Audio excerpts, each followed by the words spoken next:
Break के बाद आप सभी का बहुत स्वागत है सी न्यूज़ भारत में। नमस्कार, मैं हूं रत्ना। क्या एनजीटी की रोक सिर्फ कागजों तक सीमित रह गई है? भिंड के लाहार में सिंध नदी से कथित अवैध रेत खनन को लेकर सियासत तेज हो गई है। कांग्रेस के पूर्व नेता प्रतिपक्ष डॉक्टर गोविंद सिंह ने भाजपा विधायक, पुलिस और जिला प्रशासन पर गंभीर आरोप लगाए हैं। हालांकि इन आरोपों पर अभी तक संबंधित पक्ष की ओर से कोई आधिकारिक प्रतिक्रिया सामने नहीं आई है।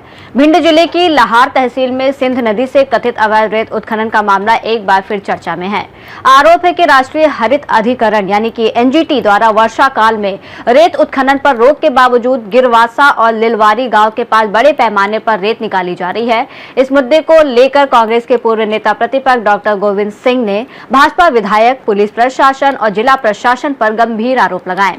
उनका दावा है कि लाहार क्षेत्र में अभी तक रेत के वैध ठेके नहीं हुए हैं, फिर भी प्रतिदिन 100 से 200 ट्रैक्टर रेत लेकर निकल रहे हैं। उन्होंने आरोप लगाया कि गिरवासा और आसपास के इलाकों में खुलेआम रेत का अवैध कारोबार चल रहा है, जबकि प्रशासन कोई प्रभावी कार्रवाई नहीं कर रहा।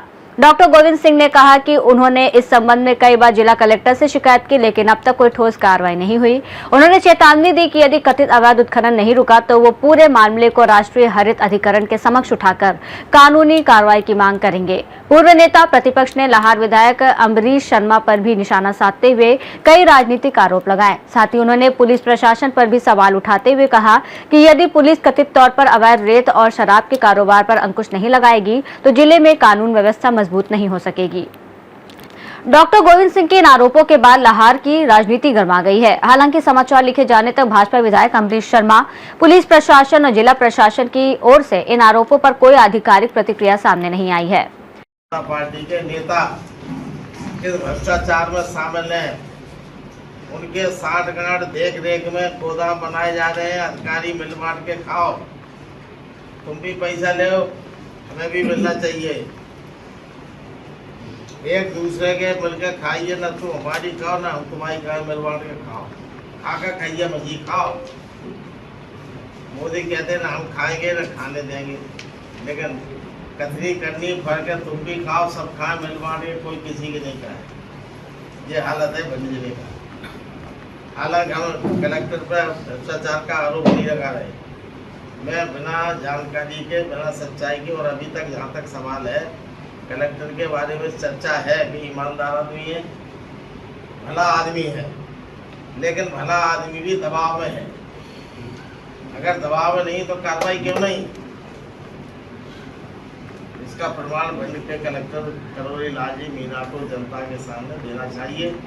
और हमारी मांग है तत्काल एक उच्च स्तरीय कमेटी बनाए जिसमें जनप्रतिनिधि को भी शामिल करें और जिन पटवारी और तहसीलदार, जिला खाद्य अधिकारी, नागरिक आपूर्ति अधिकारी, जो लोग गोदाम बना रहे हैं, गोदाम प्रभारी, और भिंड जिले में जो और बता दूं, ऐसी हर सोसाइटी में, भिंड जिले की सोसाइटी में हम सहकारिता मंत्री के नाते मध्य प्रदेश में सबसे ज़्यादा अगर वेयर हाउस बने हैं सरकारी, भारत सरकार की सहायता से, तो भिंड जिले में बने।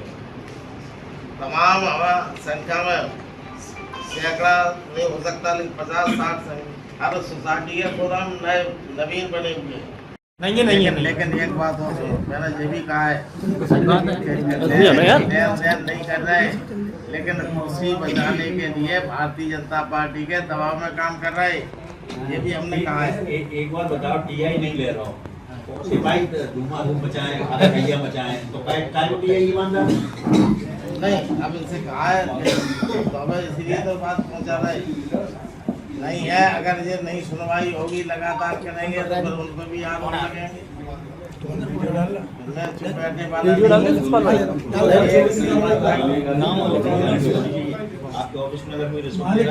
जवाबदारी आपकी है। भिंड से सी न्यूज़ संवाददाता विनोद की रिपोर्ट। सिंध नदी में कथित अवैध रेत खनन को लेकर उठे सवालों ने एक बार फिर प्रशासन की कार्यप्रणाली पर बहस छेड़ दी है। अब सभी की नजर इस बात पर है कि आरोपों की जांच होती है या नहीं और प्रशासन क्या कदम उठाता है। इस रिपोर्ट में इतना ही। देश और दुनिया की तमाम बड़ी खबरों के लिए देखते रहिए सी न्यूज़ भारत।